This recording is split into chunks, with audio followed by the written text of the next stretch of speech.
Welcome to Get Yourself Optimized. I'm your host, Stefan Spencer, and I'm so excited to have David Wood with us today. David built the world's largest coaching business, coaching thousands of hours in 12 countries around the globe. He now coaches high-performing executives, entrepreneurs, teams, and even prison inmates to create amazing results and deep connection, one tough conversation at a time. Thank you, David, for joining us today. My pleasure. Thank you. And your name is pronounced Stefan, right? Yes, Or Stephen? Stefan. Stefan. All right, great. My pleasure. Thanks for having me. So let's start with, because your bio has one tough conversation at a time. I would love to get your take on what is a tough conversation. Yeah, well, yeah, one tough conversation at a time. I was thinking how did I come to be doing that? And why am I talking about tough conversations all the time? I tend to lean into my fears. That's a way. I didn't make a conscious choice. I just, looking back over my life, if I'm afraid of something, I tend to do it. And one of the things that I'm afraid of often is a tough conversation. Mm. And a tough conversation is any conversation that we're avoiding and we don't want to have. We're not sure how the other person's going to react. We might not even be sure how to bring it up, how to have the issue. We don't want to rock the boat or make waves. We don't want them to think that we're oversensitive. So we just end up not having it. In fact, the brain doesn't even tell us we're not having it. The brain doesn't even consider that we could have it. And I'm talking about things like desires that are unexpressed. Hey, I want a promotion. I'd like more pay. I'd like a better, to work on that project. Toleration. Oh, I want something in the bedroom. Kids, I want you to not go and see your friends right now because we're in a global pandemic and you might kill people. There's lots of desires that get unexpressed. Annoyances are another category. Tolerating someone smoking around you, or someone, if my roommate is going and seeing a friend and now I feel like that I'm at risk now of catching COVID-19, or your boss is speaking down to you and you feel dismissed, devalued, disrespected. There's so many tolerations. What we do is we tend to go and gossip. Hmm.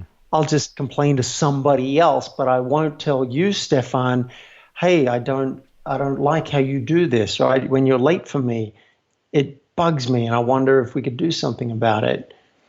So there's a long answer to what is a tough conversation. Gotcha.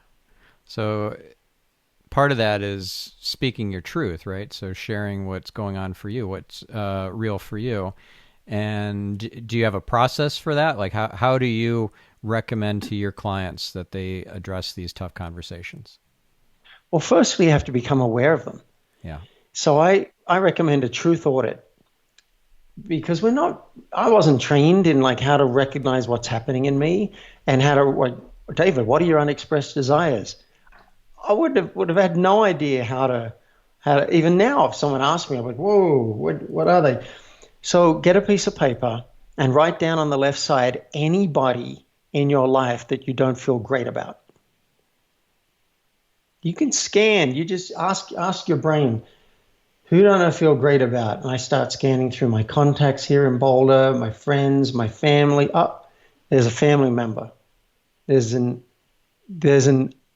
uncle who loves to send jokes and memes and viral crap to everybody. Any email address he's got, boom, it goes out. I asked him 15 years ago to stop. He didn't do it. I managed to block him. Recently, I joined a family thread on Facebook so that I could set up a reunion call. Boom.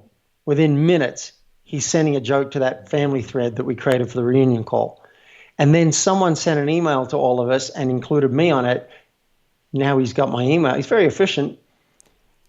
Sends me crap straight away. So there's an example, right, of where you just might not say anything. I decided to bring it up with him and to at least by email and have that tough conversation. And as far as I know, well, I don't even know if he said, okay, that's fine. I don't know if he has stopped sending me stuff because I managed to find out how to block his email address on my server because I don't trust him to do it. But when you scan your current life, you can find people. Oh, I just don't like him. I don't like how she does that. So write down the names, and then next to it, write down the issue. And if you really want to go to town, start scanning through your past. People from high school. Yeah, I still hate that guy. I don't like how that person treated me. I just thought of someone today, and I swore just to myself, like, oh yeah, that bastard. So many of these. Write it down. Write the issue. You don't have to have the conversations with the people. We're just becoming aware at this stage. And then I do recommend that you circle 2 or 3 that are the easier ones. Don't start with the really hard ones. Don't start with the ones that could send you to prison for a crime you committed, or have your partner break up with you because you broke an agreement, or that you'll get fired because you stole some money from work. Like, don't start with the really big ones. Start with the easy ones, maybe not your family, and practice. And we can give people 4 steps to make it so much easier for you. But every time you practice one of these conversations, you're building your agency, you're building your skills, so that when the bigger ones come up, you'll be like, all right, I got this. I'm going to bust out the worksheet, David's 4-step tough conversation blueprint. It's called the CARE model. I'm going to bust it out, fill in the worksheet, and then I'll decide if I'm going to have the conversation. Or you might decide not to, but at least you'll be clear on the issue.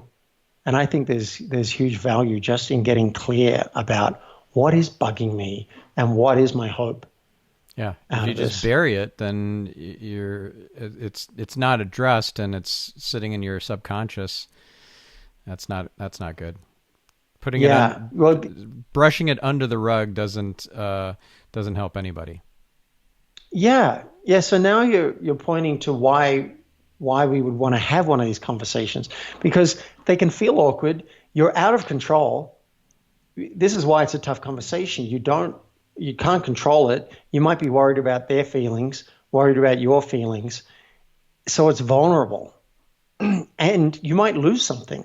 Yeah. And you might not feel like the person that you're talking to cares about you or is going to take any effort to protect your emotional state. They might just let you have it. Yeah, that's right. If you say to your partner, boy, I really want some reassurance right now and to know that you feel this about me, what if they don't? What if they can't give you that reassurance? Like, actually, I'm not sure about the relationship. It's scary. So you point to, why would we want to face these tough conversations and speak our truth? Well, I got a bunch of reasons for you. One, I was thinking about a book title, and I think the subheading, it'd be something like "Speak Your Truth," and the subheading would be for intimacy, for integrity, intimacy, and influence. And those are 3 great I words. So integrity first. When you speak your truth, you get to feel good about yourself. Mm-hmm. When I don't speak my truth, I feel a bit smaller and contracted, and I like myself less.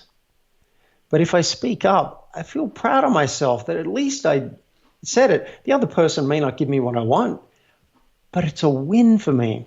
So I want everyone to have that, and I call that integrity. The second I is intimacy. I often feel more connected to the person after having the conversation with them. They may not agree with me and may not give me what I want, but at least we can acknowledge, oh yeah, this is a bit of an awkward situation. Now you know how I feel. I know how you feel. Boom. Might not need any actions out of it. That's it. I just had one of these in like 3 days ago with a friend, and I said, I'm so glad we talked, because now I know she's not out to get me.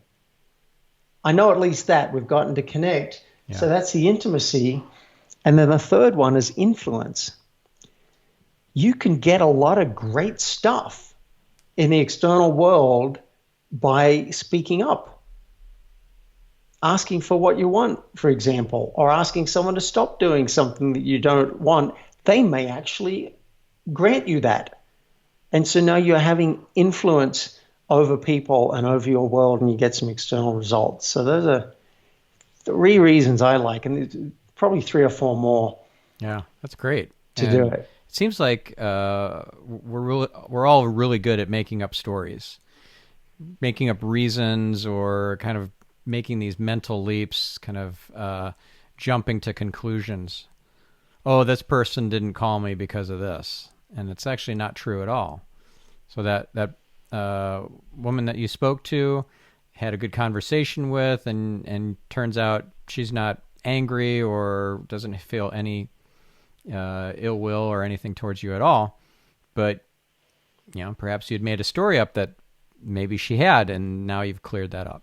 So that's really important. In that case, she had told me that she was disappointed about how I'd handled something as a friend. And it's hard for me when someone's disappointed with me or upset with me. And she has the ability to influence my career. So, there's real worry there. Right. But also, I just don't like anything that could bite me on the butt, anything hanging over my shoulder. I would rather do it. I'll give you an embarrassing example. Okay. This was really hard for me because it covered a social taboo, and I was so embarrassed.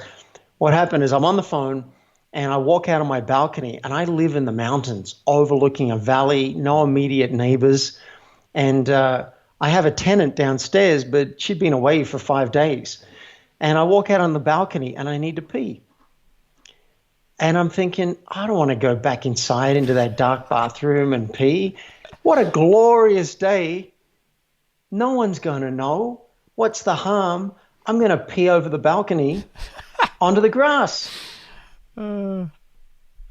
Midstream, I hear a door shut quite firmly downstairs. Oh, no. And I'm horrified and then I stop what I'm doing. I go and check the front. She'd arrived home in the last 15 minutes. I hadn't known it. And I'm assuming now that she was sitting out there having a cup of tea on her downstairs patio and sees this stream of urine coming over the balcony. Oh, boy. I'm mortified. And it makes it worse that I'm a man and she's a woman. So you got the whole Me Too movement thing. And there's a power dynamic. I'm a landlord. She's a tenant. And I'm worried about getting crucified. Anyway, for 4 hours, I was miserable. Oh, boy. I was upset. I couldn't focus on anything. I didn't want to bring it up. If she brought it up, I knew what to say. But I didn't want to go and bring it up. And also, what if she didn't even see it? What if she just happened to shut the door but didn't see it? I was in misery for 4 hours. But I tell you what, Stefan, the counterpoint to me wanting to avoid it was I don't want to wait with something hanging over me, wondering if any time she's going to bring it up, or is she feeling unsafe in her own home? Is she going to move out? Is she going to complain to some tribunal? I can't stand that. So I'd rather address it head on, but it took me 4 hours to find the courage, and I had to do my own worksheet and the 4 steps, which I'll take us through. And in the end, I went and I knocked on the door, and I was completely vulnerable and told the truth. And I'm so glad I did. It was hard. It was horrendous. But we ended up having a laugh about it, and she was very kind. Turns out she hadn't even seen it. Oh. But she was very kind about it, and I committed to not doing it again, whether she was home or not. And hasn't bothered me for 1 second since. And that's what I'm talking about with the integrity. You can actually have some peace instead of that thing. There's a guy from summer camp that intimidated me. He's a big boxer and a bodybuilder. I've had a couple of guys that like really big threaten me with physical harm, and I hate that. And it's something I carried for a long time. I think I finally wrote him a letter because I didn't know how to get in touch with him and I didn't want to be on the phone, but I think I wrote a letter. I never heard anything back. All right. So I let it go as much as I can. But I've called a bully from high school and said, I've resented you for 20 years and I'm letting it go. He was amazing. He said, well, what can I say or do now to help you or us move forward? Like, damn, son. And then That's I a good went back to question. my hometown a couple of years later, saw him at a pub. And normally, I would have just waved or whatever, assumed he didn't want me. He invited me over. We had drinks for a couple of hours, and then he invited everyone, including me, to come back to his house for drinks. And I hadn't been at his house in 30 years. And one of the reasons that it hurt so much was because I really liked and admired him. And he turned to me midnight. We're both drunk. He says to me, because one of my fears in calling him was he'd think I was a total jerk and idiot for calling. And he said, I don't think I ever would have had the courage to make the call that you made. That was one of the biggest acknowledgments I've ever had in my life from this guy that I'd liked and then hated. So there's a lot of upside. I got to say, Stefan, there's also some downside. When you, so we'll give listeners in the show notes the download link, right? And at the end of Yeah. the episode, we'll give you a link where you can download the 4-step care model for tough conversations. In the worksheet where you get clarity, it'll ask you what's a fear that you have. Basically, how could this go wrong? You write it down. And then there's a box to check. I am willing to accept these possible consequences. If you're not willing to accept those consequences, do not have the conversation. I've tracked down someone from my past and confessed to a crime. I said, I did this. It didn't seem a big deal at the time. As I got older, I realized it's wrong. It's illegal. I'm sorry. And if that person had wanted to prosecute, I could have gone to jail. Don't have those conversations if you're not willing to risk it. I checked the box. I am willing to risk jail to apologize to this person. That's not everybody's values. So do the worksheet, get the clarity, and then you go, yeah, you know what? I'm willing to accept this person not talking to me again. I'm willing to accept this person being angry. I'm willing to accept this person not even listening to me because they've got so much of their own charge. I'm willing. Yeah. And that makes it easier to go in because now you've got a heads up. You're like, okay, I know what I'm afraid of. I know what my hope is. And we're already getting into step one. The step one in the care model, C stands for clarify. You fill in the worksheet, clarify what is my hope, what is my fear, and what is my request. You write all that down, and then you check the box if you're willing. If you're not, okay, you did your work. You got clarity with yourself, which is having the tough conversation with yourself. Right. But if you do go on to have it, then you can follow the next 3 steps, which are ask, reveal, and inquire. Gotcha. Okay. I really like your model. So it's the stuff that we don't face that we're usually the most fearful of. So just facing, like, I had a lot of fear of death, and going through the process of figuring out my will and trust, especially in these times. So, like, it makes our mortality that much more real and potentially imminent. Yeah. So there we go. It's so potentially imminent if we make the wrong choice or we just touch the wrong thing. If we don't disinfect everything quite perfectly, you could get sick. And then next thing you know, you could be in the hospital. And next thing you know, you could be intubated. And so... yeah, you could die. Yeah. I mean, we will die. It's just a matter of coming to terms with that and doing an update on my will and creating a trust, because I have a 7-month-old baby, and this is very timely for us to figure this out now.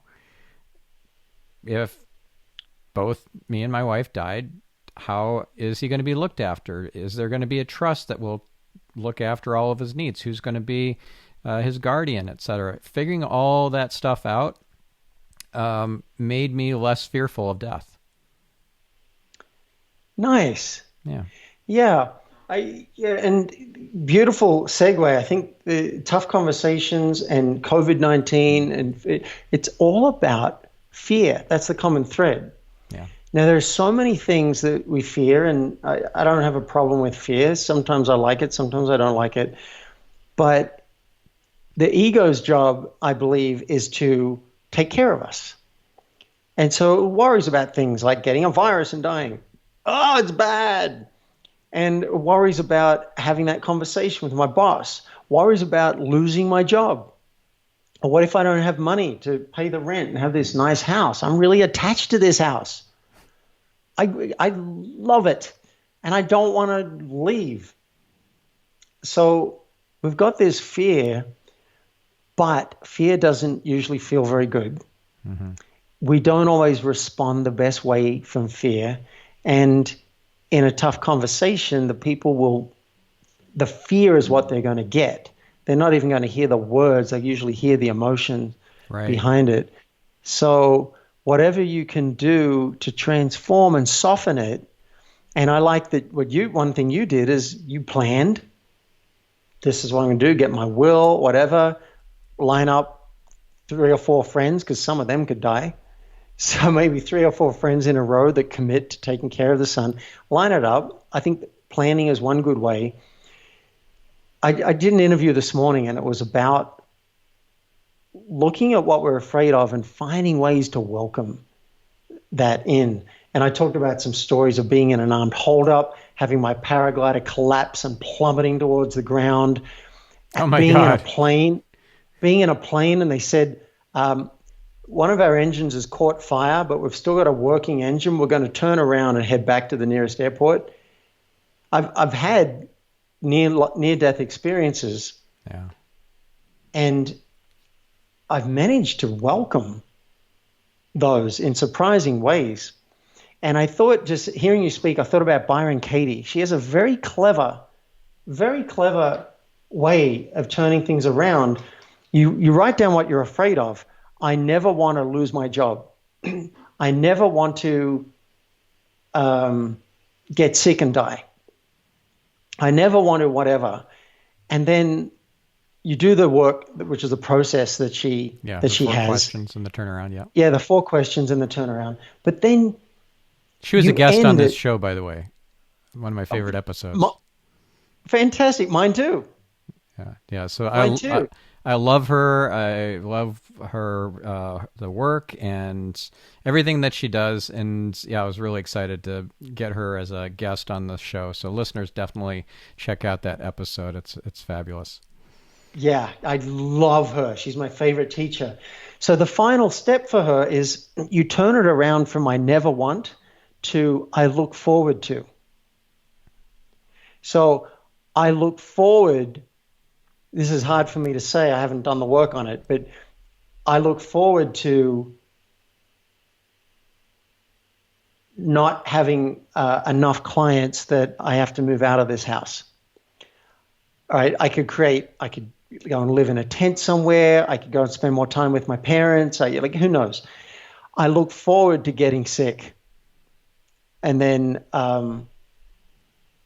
healing, or I look forward to getting sick and dying. Now that's harder. Yeah. It's much harder for me. See, the way I learned the turnaround process is it's to take a thought and test the 4 questions. Is it true? Can I know with absolute certainty it's true? How does this thought make me feel? And what would life be like if this thought didn't exist? And run the 4 questions through that turnaround statement. So if my thought is, this person doesn't like me, a turnaround or an opposite of that would be, this person actually does like me. Another turnaround is, I actually don't like this person. and you run the 4 questions on those turnarounds, and then you see if those might be more true than the original statement, that the thought that you found disempowering or unhelpful or negative or what have you, and was causing you anxiety. So that's such a powerful process. I love it, and I've used it with great to great impact. That resonates for me. It's been a lifesaver for me, and whenever I'm really upset with something, I will turn to the work. Yeah. So, but the shortest version of it is turning around. I never want to experience this, because there's fear in that. Right. To I look forward to. So I've actually done that for myself around the COVID-19. I've been like, all right, if I get sick and I die, I hope those last few days are really precious. I hope they're the best days I've ever had, because I'm so present. In my last days of a global pandemic, I've actually done that work for myself so that I'm not afraid of it. I'd rather it not happen. But if it happens, I am going to milk it. I'm going to be talking to friends. I'll be talking to old lovers. Who knows? You see movies where someone doesn't have long to live and they make the most out of it. So point is, there is a way to look forward to, I think, anything. Yeah. Well, almost anything. I've still got my stumbling blocks, like torture. That one, I could find it. If I really looked, I could really find it, but I'm not looking forward to torture. Yeah, that wouldn't be on my list. This process is reminding me of, I just interviewed recently Shannon Susko, and she walked us through, me and the listeners, through a process where instead of trying to figure out where you're going to make cuts in your marketing and other types of expenses, if you figure out what is my basement level, the very worst case scenario, let's say no more money comes in at all. How many days of cash do I have left? So knowing that number is freeing. And then working your way up from that worst case scenario to where you're at now gives you the freedom to stop worrying about it and just have the contingency plans there ready to execute if you need them. So what's the second worst case scenario? Then no more money comes in. Well, that would be only my very best, most loyal clients who are resilient to the pandemic and the economic downturn. Only those folks stay with me. And what revenue is associated with that? What kind of skeleton crew and minimal level of expenses would I operate the business at with that kind of level of revenue? And then work my way up. Okay, well, what if even more clients than just the most loyal and most resilient? What if, some pretty resilient businesses who really love what I do and the results they've been getting, what if they stay as well? What kind of expenses would I have then? Because trying to start at the top and work your way down is very, very painful, and we psychologically don't want to do it, and we avoid it. So figuring out, well, if I lose this big account, I'm going to have to make layoffs. I'm going to have to figure out what things I'm going to cut out of my different tools and all that sort of stuff. It's very painful and something that you'll procrastinate forever. But going from the bottom up, it's another analogy that this also came to my mind when you were talking. This comes from the book, The Tools. Have you ever read The Tools? No. It's a great book. There are 5 tools in the book. The first tool, though, is run into and through the fear. So you imagine the fear as this dark cloud, but it's a cloud that is not made of anything tangible, and it's not going to block you. It's just like air, you just run through it. And he goes through this whole explanation when he had this really good friend who was a star football player. He was all state, and he wasn't the fastest. He wasn't the most strong or anything like that. But what he was fearless. Well, not fearless. What he did at the beginning of the game is this was his secret to success, and he shared this with his friend because his friend asked him. So they were both high school students at the time. And he said, I run straight to the fear. I run straight to the guys that are going to just pummel me. They're going to tackle me, and it's going to hurt. Go right to them in the very first play. And then I am invincible the rest of the game. Yeah. So he said, wow, this is so amazing. I can apply this to my clients. And he was a therapist, a psychologist for a long time, and he wanted practical tools for everybody that would not have to dig up all their old stuff and everything. They just go right to the crux of the matter, and this was one of those 5 tools. Just run straight to the fear, like you're going to go get tackled and it's going to hurt, but then you're fearless the rest of the time. That's pretty cool. We could, yeah, and you could follow that with a tough conversations model too, if you like. I suggested that you choose a couple of the easier ones and work your way up, but you can kind of do what I did, go for the hardest ones, and then after that, the other ones seem a lot easier. Yeah, and also when there's a difference between keeping stuff secret and keeping stuff private, right? And what you yeah, so you don't you don't have I don't how do I say this? If you keep something secret, it gnaws at you, right? So if you never told anybody about the incident on the balcony, it would gnaw at you. But you decide, I'm going to actually share it on a podcast episode. So then it's completely freeing. It has no power over you because you're not trying to keep it secret. Well, actually, no, not quite. Okay. If I didn't bring it up with her, it would gnaw at me. Okay. So that was an issue, but I don't have to tell anybody about the pee incident because I feel complete now because I'm complete with her. But this idea of having a distinction between private and secret is that private, you just choose not to tell people because you want to keep information to yourself. It's not their business. Right. Yeah. It's not their business. And secret is this idea of, well, I would be ashamed, or I'd feel guilty, or there'd be consequences or what have you. So I'm going to have to keep this to myself. And that is a mental and psychological burden. Yeah, particularly with the shame. Yeah. A lot of, when we have shame around something, we'll keep it secret. Like I had shame about peeing off the balcony, right? So I did not want to even talk to her about it.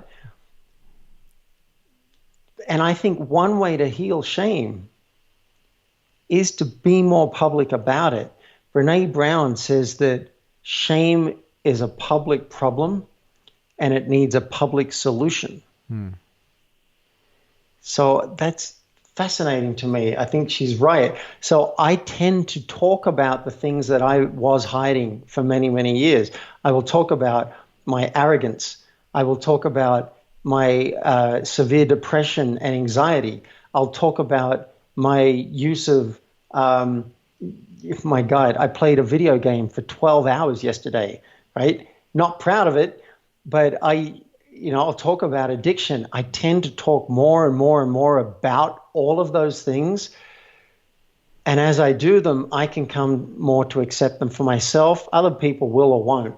That's up to them. But I can own it for myself, where if I stay silent and I don't admit it to my friends, that hurts. Yeah. It keeps hurt and it festers.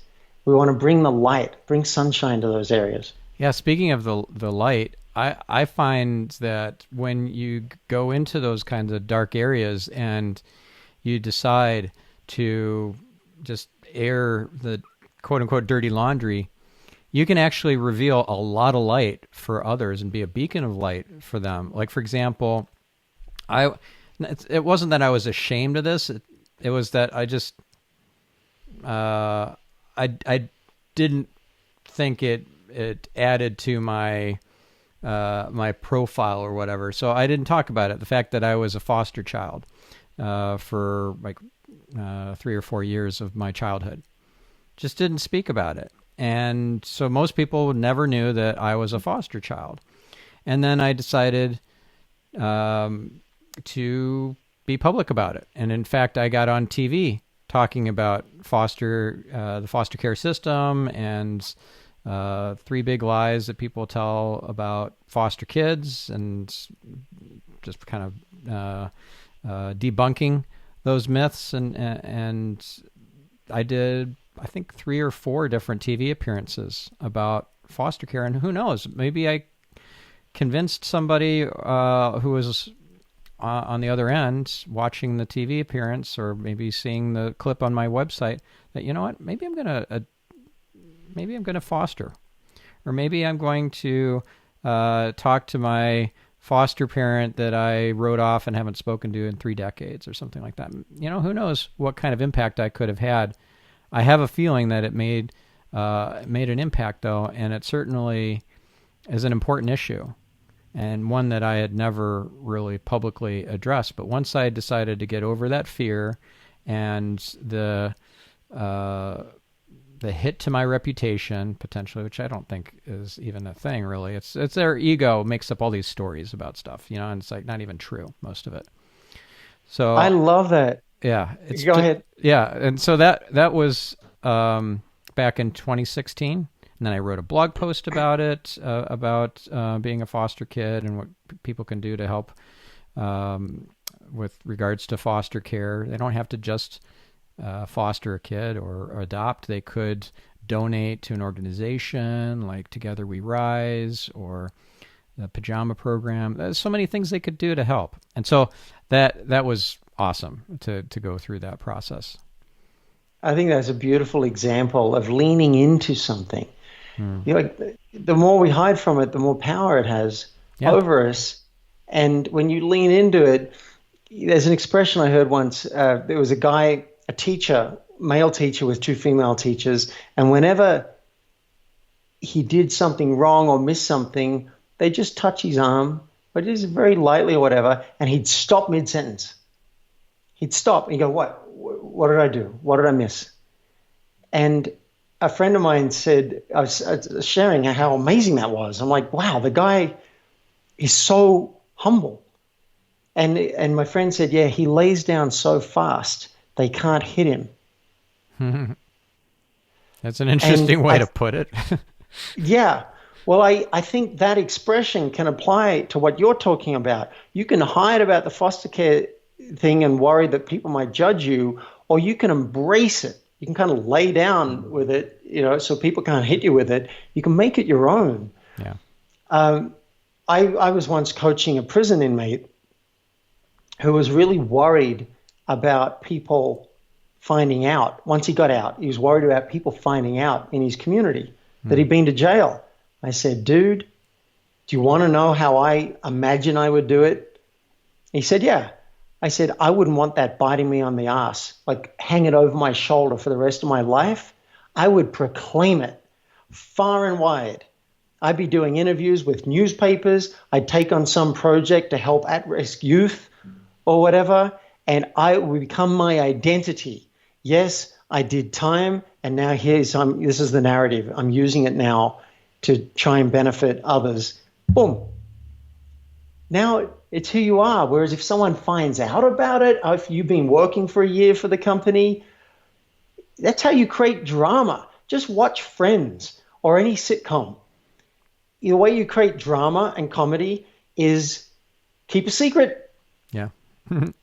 Last night I'm watching Friends and Monica has lunch with Richard and she's like, don't tell Chandler because he'll freak out. I wanted to slap her. You idiot. If you tell him, he won't like it. You'll talk about it. He'll probably get over it. But don't tell him. He finds out and you hit it. Now you've got a betrayal. Mm-hmm. Drives me I still watch it. I love the show. But it drives me bonkers. That's how you create drama. Take your own wounds, embrace them, make them public. That's my bias anyway. It doesn't work for everybody. And I love what you said, Stefan. There's a difference between secrecy and privacy. Because I used to think I have to share everything now with the world. And a friend recently said, you have a right to privacy. Yeah. Maybe some things like it's not anybody's business And you but have a mine. responsibility to keep your boundaries up, because maybe you want to share all the stuff that, like, some people would say, well, this person doesn't have filters, or, don't tell them stuff because they might share that. Or you could say, you know what, I'm going to keep what other people want private, private, to respect their boundaries, and stuff that puts me out there in a vulnerable way, but is maybe helpful to others, healing, or gives them some sort of insight. That stuff I'll share. I won't hold back. Yeah. Yeah. A caveat though, I think it's people will tend to more secrecy than is appropriate. Yeah. And I'm an evangelist for speaking 30% more of your truth than you're currently speaking. You don't have to speak all of your truth. 30%. I just coached an executive at a company, and she said she was having a salary negotiation. And she said, "Yeah, I think it was awkward. I think my boss was visibly awkward." And I said, "Did you name it? Did you say it?" And she said, "No, I talked about my experience, but I didn't say that my boss seemed a bit awkward and check in with her to see if she was." I'm like, "Well, you could go to that extra level of like, hey, it seems like this might be a bit of an awkward conversation for both of us. Would that be right? Let's just name it and get on the same Yeah, I page." love that. That's like addressing the elephant that's in the room, and it takes the Or power all the away from that elephant. yes, look, if I write a book on this, and I think I will, it'll be address the mouse in the room. Yeah. Because the elephant in the room, yes, big stuff. Oh my God, I can't believe people aren't even addressing something huge. But address the mice in the room. Yeah. A little thing like, It feels oh, like an elephant, but it's actually a mouse. it might be, oh, I just said something and then you pause and I'm wondering if I offended you. Was that insensitive? What I said? Boom, be a mouse. And they're like, oh, no, it wasn't. But thanks for checking. Yeah. You want to name the subtle things.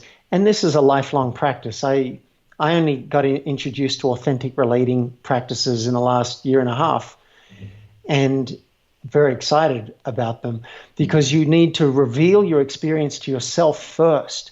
Oh, this is what I'm feeling. Oh, this is what I'm thinking about the person. Oh, hey, I can check it out. I just made up a story that you might be a bit standoffish because of something I said last week, and I'm kicking myself. Is that true? It's it seems so simple, but I call it an advanced practice because most of us we're not taught to even know what's happening in ourselves. So how are we going to reveal it to somebody else? Yeah. Yeah. So there's so many cases where I think, you know what, I wasn't even aware that I was embarrassed by this thing, and I was keeping it to myself.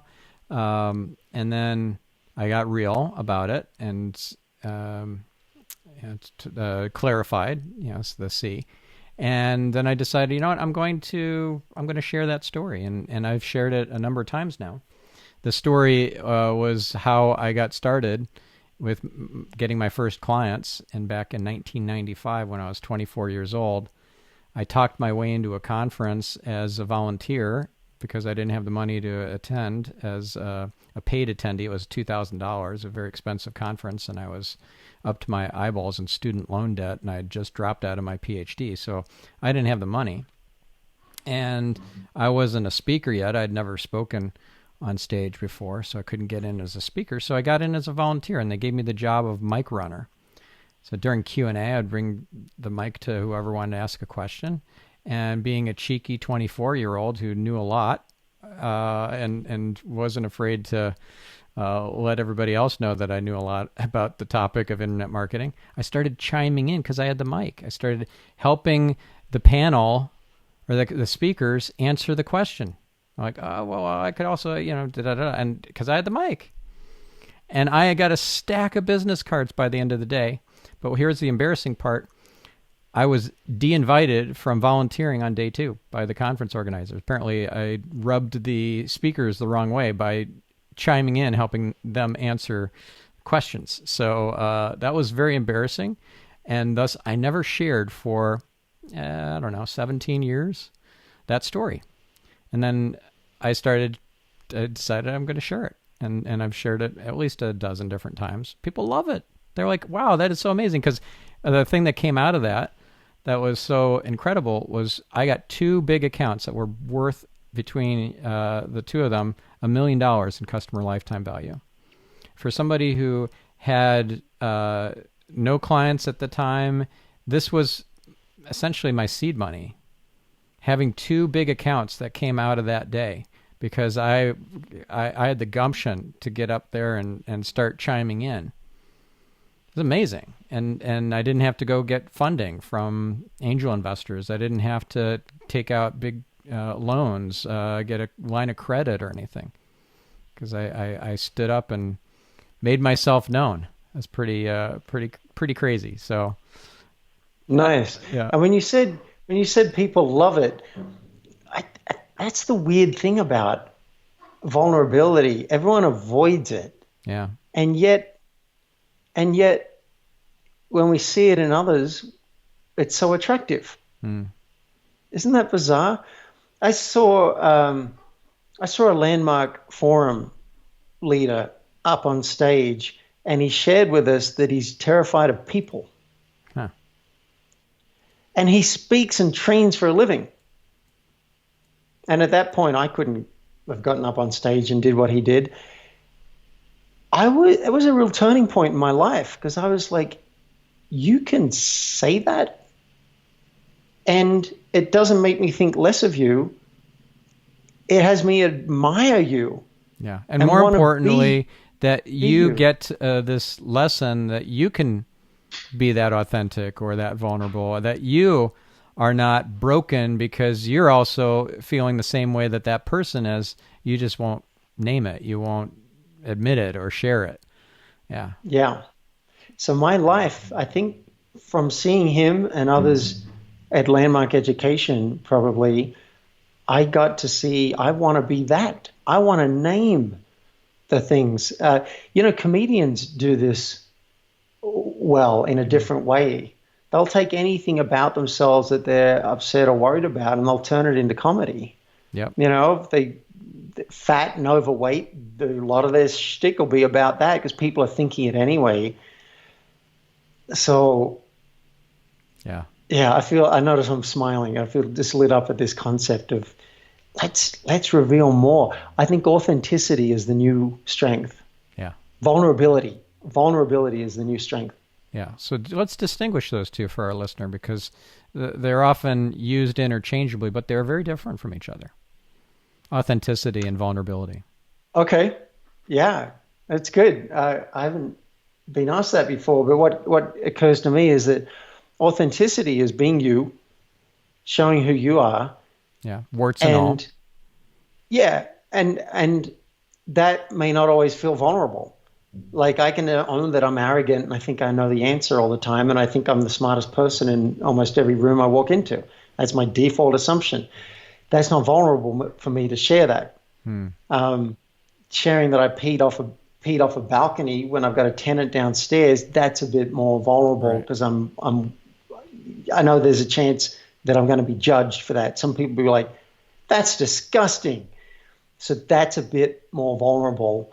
Yeah, there's a potential consequence there that's not great when you are vulnerable. Yeah, and that I can't control. Yeah, but where you're authentic, you're just showing your true self. You're not wearing a mask. You're not operating under false pretenses. So that's how I see the two. Yeah.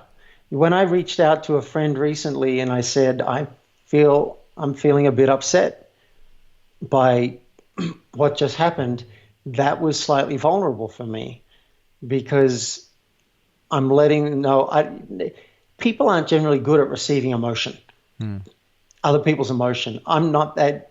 I've been trained for 20 years in it, but still, if someone's upset with me or angry at me, that's often a challenge. So if I've got some charge about someone else and I'm feeling upset, I don't feel that safe to bring it out to people, because they might react, oh, well, blah, blah, blah, blah, blah. So it was vulnerable for me to say I'm a bit upset about it. And then she told me she felt upset and disappointed. And then we got on the phone. So that was both authentic because I shared my experience and vulnerable because I'm a bit worried about how it's going to go. Yeah. And every tough conversation, I think, requires both. Yeah. That you be authentic, show who you are. Well, it just reminded me, this executive that was just in a pay rate negotiation because she's getting her boss's job and they're negotiating pay. One thing she shared with me was, I just felt so rushed. We had 10 minutes allocated for this discussion, and I feel like I'm coming across as a jerk because I'm trying to get to the point and whatever. I said, great information. Did you name that? Did you name that mouse? That's good. And she goes, oh, no, I didn't. This is often every coaching session. People tell me the real stuff. I say, great. Can you go and share that with the person? Oh. And so now she's going to ask for 20 minutes for the next round of negotiation because there's more that she wants to talk about. There's more that she wants to share. There's important stuff. And she doesn't want to come across like a jerk because she's trying to be so bullet to the point. That's good. She may not get a yes, but she can name, maybe that's the name of the book, Name That Mouse. That's good. Yeah, because I could see going into a meeting like that where you only have 10 minutes allocated, if you just address that immediately and say, look, this is going to sound like I'm kind of maybe even crass, but just really to the point about this because we only have 10 minutes and I feel a little rushed by having such a short time slot. But the whole point for me this meeting is to address my compensation. And yeah, I would like to get a raise, but I also don't want to come off as rude or crass. So I just want to let you know in advance that that's my outcome, is to get to that discussion and come to a meeting of the minds on that. And I know we only have 10 minutes. That'd be an incredibly different conversation than just feeling more and more stressed and uptight as the minutes tick away and you haven't even addressed compensation at all yet. Yeah. Yeah. And that's why in the 4-step care blueprint, that clarity piece, that first piece is so important because you're revealing your experience to yourself first. What is going on? What do I hope out of this? What am I afraid of that could happen here? That's critical. Once you know more about yourself, you have a chance now to reveal that to the other person. And I realized in that example with my friend that I said I was upset by how it went, I caught myself making a mistake because I tried to set up a Zoom call for this community and then message didn't go out as they promised it would go. And I felt really dropped like a hot potato. I was trying to settle this up, and then they're like, oh, look, it's not going to happen in time, and it's not going to go from us. The message is going to go from you. And I'm like, wait, what? My communication came across as negative because it was negative, and I hadn't revealed that I felt disappointed and frustrated. So it was just weird. It was like I was tainting the field, and people are going to make up their own story. Whereas had I said, I want a name that I realize I feel surprised and disappointed. You had said you would do this and now you're not, so I'm dealing with that. Now, practically, here's what I want to do going forward, but I want to let you know what's going on over here. Yeah, whether or not you help me fix it or don't fix it or whatever, I just want to name that was an elephant, not a mouse. Yeah. That was really big. Yeah, that's good. So I guess we want to name all the animals. Yeah. Zebras, giraffes, you name it. Yep. Now, one thing I'm curious about, and I know we're running short on time, is you work with prison inmates as well. Tell me a bit more about that. Like, why those folks, and what's been most meaningful about working with them? Well, I love that second question in particular. Why those folks? I think I've had a fascination with prison. I've watched prison movies, and the whole idea of having your freedom stripped away for years is pretty scary to me. It's not up there with torture, but it's up there. terms of my fears. So I might be leaning in to that fear in a way. Also, I wanted to contribute because I see other people creating charities and doing so much good in the world, and I felt inadequate and guilty. Like I shoot, my life's so good. I've got surplus. I want to give something. So I was looking for an opportunity for that. And when it came up, the opportunity to go and teach what I care about, which is tough conversations and authentic relating to prison inmates, I'm like, this is made in heaven. I get to do charity and stuff that I enjoy for charity. So that's how it came about. And very impactful work too. Like you can make a real difference for people. Well, it's so beautiful to sit with a room full of women inmates, for example, and see some of them in tears as they go through some past trauma and have in a loving space. I mean, just hold them. It's so beautiful. And then one of my most meaningful experiences was with a man in a prison. One of our staffers was traumatized by his experience with this inmate. Apparently the inmate was like really challenging with him and like, you look afraid. Why are you afraid? Like going, and our staffer was in the bathroom shaking after being with this guy who was a war veteran and pretty damn intimidating. And I lean into my fears, right? I think we started the interview with that. I lean into my fears and I said, I wish that had been me. I would wish I could be with that guy and see how I would react. Like I want to be tested. Well, the next day, that guy, that inmate came and chose me for an exercise. And I was like, all right, let's see what happens. And we're doing a role play. And he's yelling at me and screaming at me in the role play, being really intense. And I started feeling love because I could see, and I said to him in the role play, damn, I'm so sorry. Obviously, you're so afraid, you've lost so many people in your life and you're worried about me that I might die and you're going to lose one more friend. I'm so sorry. And he started tearing up and he ran to the bathroom so that no one would see him cry. And he came back 5 minutes later and he said, I apologize for running out. I said, this is a cry-friendly space. You do anything you want. So that was one of my most meaningful experiences, to see a guy who other people were trembling from and find a way to reach him. I wasn't trying to. I just felt love and care. I'm like, oh, my God, I get your world right now. And that was beautiful. That is beautiful. Yep. Yeah. And we do, I'll give a plug, if I may, for the nonprofit. Yeah. It's called authenticrelating.org. That's the website. And they do amazing stuff going into prisons and teaching them the art of being human. And we can all use it. I'm still training in the art of being human.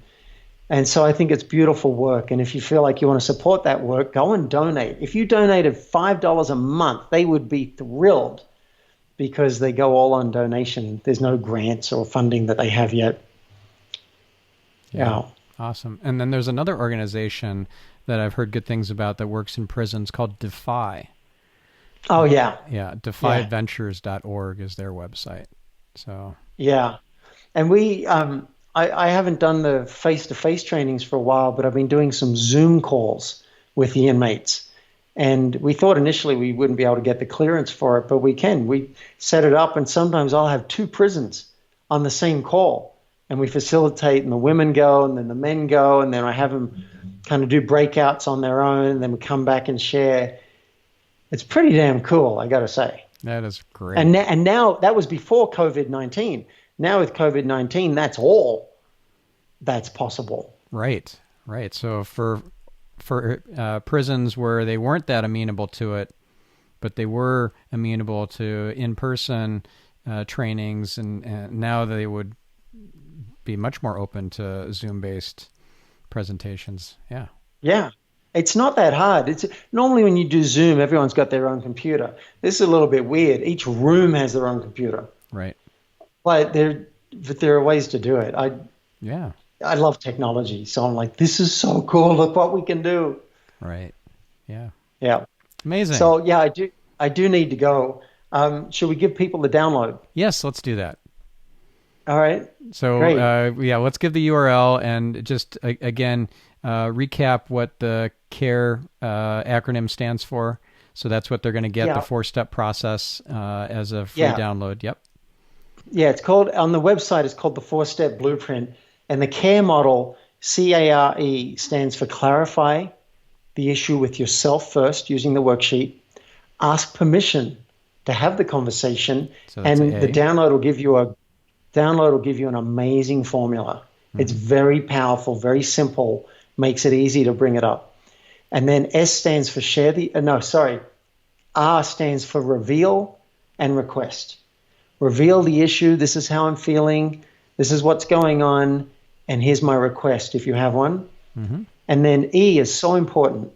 Inquire. Now that you've shared all this, they might have a lot of reactions to it. Give them a chance to talk about it. So, how is it for you to hear this from me? What are your thoughts and feelings? And do you have a better idea than the one I have? Let's work it out together. I want to hear anything you've got to say. And then you shut up and you listen. Yep. And that's that. So that's Website? What's the URL? yeah, playforreal.life.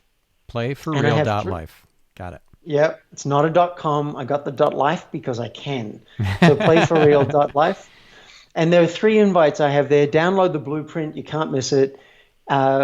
Subscribe to Tough Conversations with David Wood if you'd like to hear some of my podcast episodes, as well as the amazing Stefan. Love to have you on that podcast, listeners. And the third thing is if you're interested in coaching to up-level your life and your business. I don't work on one or the other. I like how the two intertwine. So if you're interested in coaching on that, request a discovery session with me.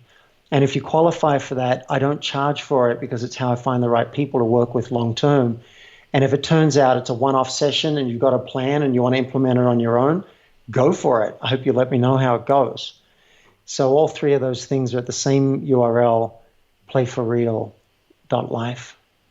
Thank you so much. This was just really fabulous. And you were so giving and generous, vulnerable, authentic, and real. And I really appreciate that. So thank you, David. My pleasure. Thank you, Stefan. I've enjoyed it. And say hi to Orion for me. Yes. She loved having you on her show. So listeners, also check out David Wood's episode on Stellar Life podcast. It's a good one too there. Thank you, and we'll catch you on the next episode of Get Yourself Optimized. I'm your host, Stefan Spencer, signing off.